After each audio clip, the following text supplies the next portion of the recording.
Today's read aloud is called The Hero and the Minotaur.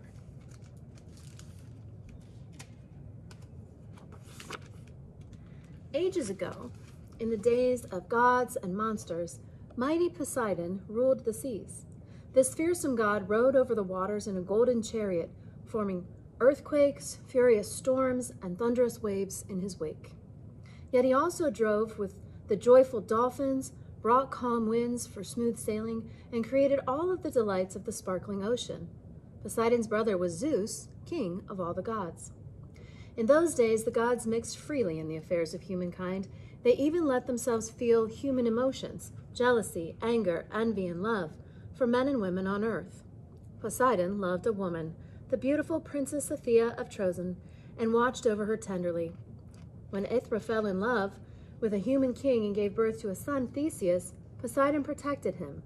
But that is getting ahead of the story. Poseidon was called the Earthshaker, for once long ago he shook his mighty trident and the oceans churned and roared before him. The goddess of the moon, the god of the sun, and all the ancient spirits looked on in awe as earth rose up from the bottom of the sea and the glorious lands of Greece were born. The most beautiful countryside was filled with craggy mountains and green olive groves, watered by clear streams and warmed by a bright sun. King Aegeus ruled there from the city of Athens. Aegeus was a good king, but there were many who were jealous of his power and threatened him. So when the king traveled to Trozen, met Princess Aethra, and had a son with her, the mother and baby stayed safely in that town while he returned to Athens. In Trozen, inspired by his mother's tales of great heroes and warriors, Theseus grew to be strong and brave.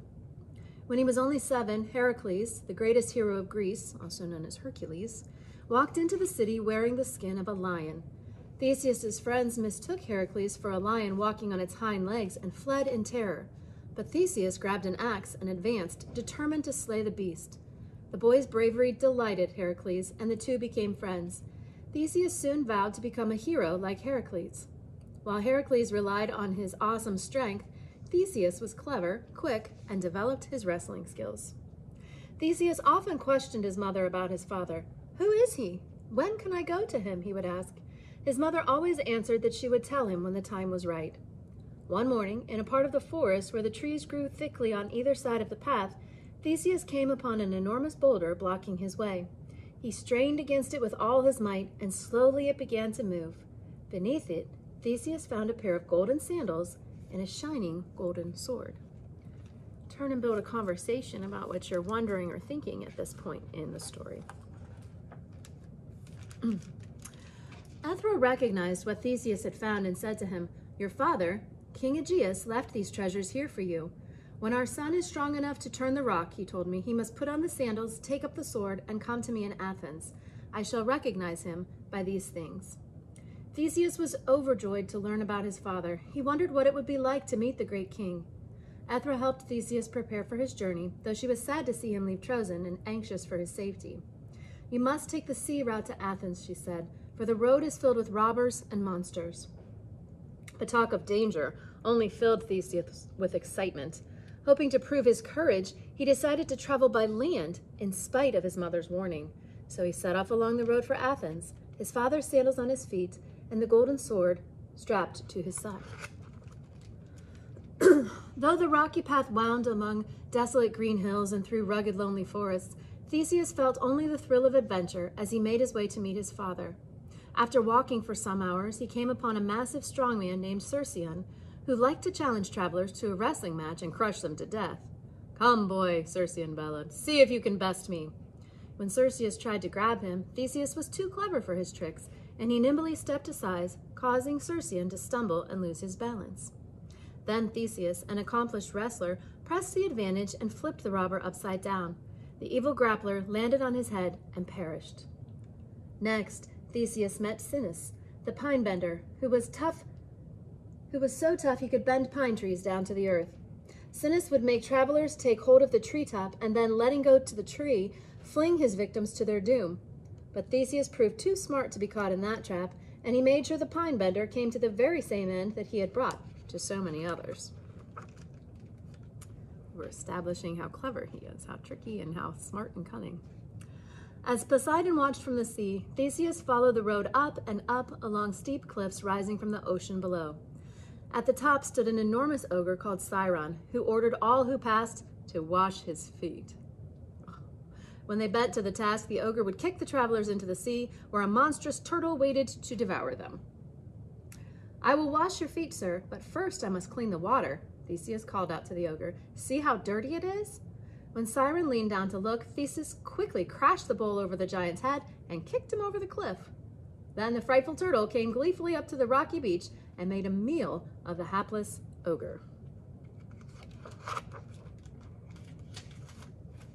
Word of Theseus's adventures soon reached Athens. As Theseus approached the city, crowds came out to greet him.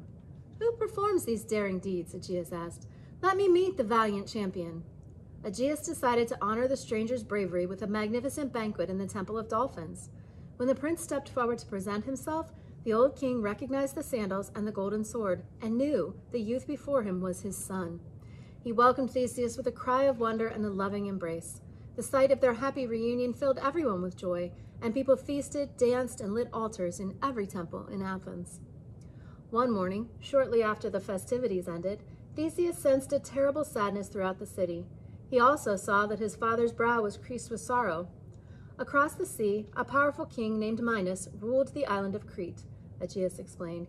He keeps a beast called the Minotaur, a monster that is half man, half bull, and feeds on human flesh. Many years ago, Minos' son visited our city and was killed here by a bull. In his rage, Minos made war on us and threatened to destroy Athens unless we sent him a tribute of 7 young men and 7 young women every year to sacrifice to the Minotaur. The time has come again to pay the tribute, he finished bitterly, and though I am their king, I can do nothing to protect the 14 who will draw unlucky lots and be sent to Crete, never to return. Make a prediction about what you think is going to happen. Have a conversation at your table about your predictions. Theseus, angered by King Minos' cruelty, replied, "Let me go with those to be sacrificed. I will slay the Minotaur and end the curse that hangs over our city." Aegeus pleaded with him to stay in Athens, but Theseus remained steadfast and prepared for the voyage to Crete. The next morning, the old king was forced to bid his son farewell. "In mourning for those to be sacrificed," said Aegeus, "your ship has a black sail. If the gods grant you the power to kill the Minotaur, hoist this white sail on your return. I will see it far out on the horizon and rejoice that you are safe." Theseus promised his father he would remember, then eagerly boarded the vessel. Many around him wept at the sad departure, but Theseus could think only of the thrilling adventure before him. The ship sailed south and soon approached the shores of Crete. A towering figure ran back and forth across the harbor entrance. "What is this marvel?" cried Theseus in wonder. "That is Talus," replied the captain, "a senseless giant made of bronze. It moves as though it were alive and guards the harbor against King Minos' enemies. He would smash us to bits if it were not for our black sail, which even he can recognize." The mechanical man allowed the Athenians to pass him as they approached the king's immense palace, where Minos and the Minotaur were waiting.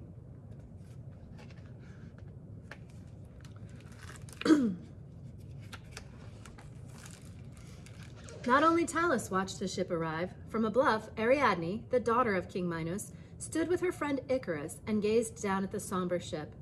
Icarus was the son of Daedalus, a famous inventor.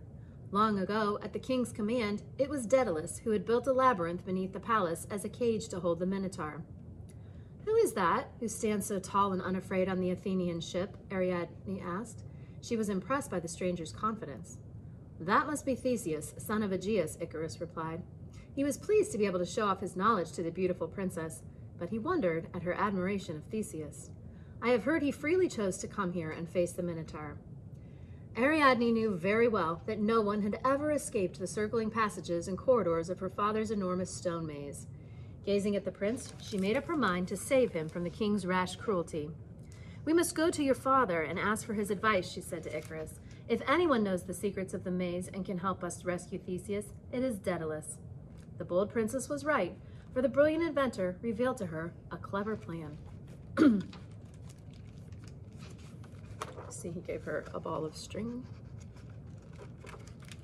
That night, while the others slept, Ariadne secretly entered the king's chamber, gathered up the palace keys and Theseus' sword, and crept down to the prisoner's cell. Theseus, she whispered to him, I am Ariadne. I have heard tales of your many good deeds. I can show you how to escape the labyrinth, but in return, I ask that you help me to escape this island and my father, King Minos, who has grown wicked and pitiless. Theseus agreed to help her, and so Ariadne explained Daedalus' secret. You must secure one end of this ball of thread to the entrance of the labyrinth and keep hold of the rest of the ball of string as it unravels behind you. If you defeat the Minotaur, the thread's path will lead you back out of the labyrinth. Praying that the gods would help him, she led Theseus to the maze and watched as he descended the heavy stone steps. Then she returned to the prison hold to free the other captives. In the corridors of the labyrinth, the odor was foul, the light dim. Theseus gripped his father's sword in one hand, and in the other he held the unraveling thread. The passages twisted and turned, leading him first one way and then another, winding around and around. Down, down he went, searching for the beast hidden deep in the black abyss. Finally, he came to an open space where the Minotaur lay sleeping on the rough stone floor.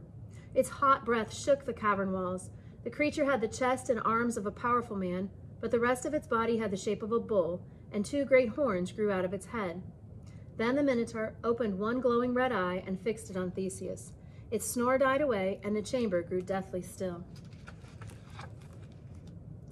With a thunderous bellow, the Minotaur rose to its feet and charged. Theseus leapt aside, but the deadly horns grazed his tunic. The Minotaur spun around furious and charged again.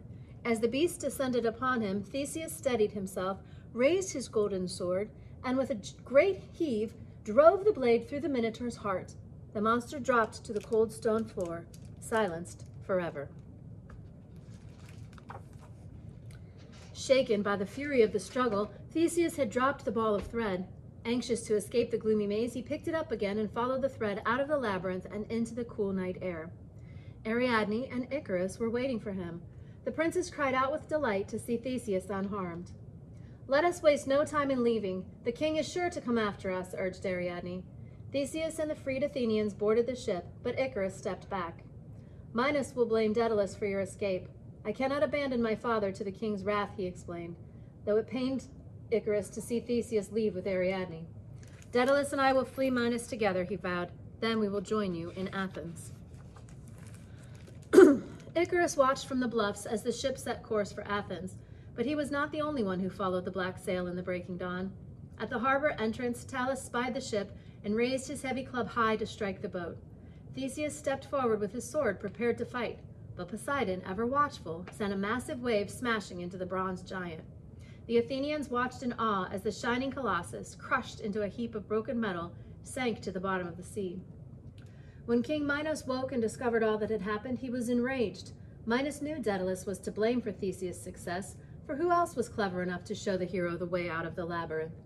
To punish the inventor for his deception, the king locked both Daedalus and Icarus high up in the tower. From a window in the tower, Icarus watched the birds looking out to sea, imagining the fast ship that carried Ariadne and the Athenians to safety. He pictured the hero's welcome that Theseus would receive and longed for his own freedom and glory. Look how easily the birds move about, he sighed to Daedalus. It is their wings that make them free.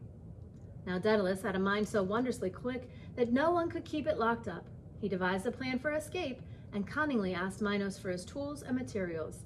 The king agreed, wondering greedily what new marvel the inventor would make for him. Then Daedalus had Icarus gather feathers from the birds that rested on the window ledge. When Icarus had piled up 2 great mounds of feathers, Daedalus went to work, fashioning 2 marvelous pairs of wings, held together by threads and wax. One day, Icarus and his father attached the wings to their arms and shoulders and climbed into the tower windows. As they prepared to make their daring escape, Daedalus cautioned his son. Take a middle course, Icarus, he warned. If you fly too low, the sea will soak the feathers. If you fly too high, the sun will melt the wax. Off the window ledge, they launched themselves, soaring into the sunlit sky like 2 grand eagles. Icarus flew up too high and dove down low, skimming the waves with delight. Then he climbed back up, higher and higher, spiraling towards the sun. Icarus, called his father, remember my warning. But Icarus did not want to take the middle course. Reveling in his freedom, he pumped the fantastic wings through the air and watched the ocean spread beneath him like a shining jewel. The higher he flew, the more powerful he felt. He vowed he would never again be caged. Icarus flew closer and closer to the sun. Its warmth slowly melted the wax, and the feathers began falling from his wings. Suddenly Icarus too was falling. "Father, father," he cried. But Daedalus could only watch in horror as his son plunged into the water and drowned beneath the waves. The grieving father buried his son on an island nearby, which came to be called Icaria. Then, his heart heavy with sorrow, Daedalus flew on to the island of Sicily, where he was welcomed with honor. In spite of his sadness, the great inventor lived to create many more wonderful things, but he destroyed the fateful wings and never flew again. Oblivious to the terrible fate of Icarus, Ariadne and Theseus stopped their ship to rest on the Isle of Naxos, unaware that the god Dionysus was following them. Dionysus was the god of wine and lord over all feasting and revelry. He had fallen in love with Ariadne, and while the Athenians slept, he appeared to Theseus in a dream. "You cannot take the princess to Athens with you, for I wish to make her my wife," Dionysus declared. Now Theseus had no choice but to leave, for he knew it would be foolish to challenge so mighty a god. When Ariadne woke and found herself alone, she felt bitterly betrayed, but Dionysus was true to his word and married Ariadne. Over time, she grew to love him in return and also became a great queen. When she died, Dionysus placed her jeweled crown in the sky, forming the constellations Corona Borealis. In the night sky, you can still see its diamonds shining like distant stars. In Athens, King Aegeus watched for his son's return. Theseus was so exhausted from his journey and troubled by his loss of Ariadne that he forgot to put the white sail up that his father had given him. When Aegeus saw the ship with the black sail on the horizon, he believed Theseus was dead. Without his son, all the old king's power and his beautiful city seemed meaningless to him. Overcome with despair, Aegeus threw himself off the cliffs and perished on the rocky shore below. When the Athenians recognized the ship entering the harbor, they raised Theseus up as their greatest hero and new king. Though Theseus had saved many victims from the Minotaur and was glorious in the eyes of the city, he despaired at his own carelessness and wept for King Aegeus' tragic death. Theseus named the blue sea around Athens the Aegean Sea in his father's honor. He brought his mother Ethra to the court, and with her advice, the young king, who had been a valiant but reckless champion, ruled Athens with wisdom and justice. As Poseidon looked on, the city and its people grew in fame and influence throughout the ages. Its storytellers never tired of weaving tales about the adventures of Theseus, Ariadne, Icarus, and all of the famous heroes and heroines, gods and goddesses, and fabulous creatures of ancient Greece.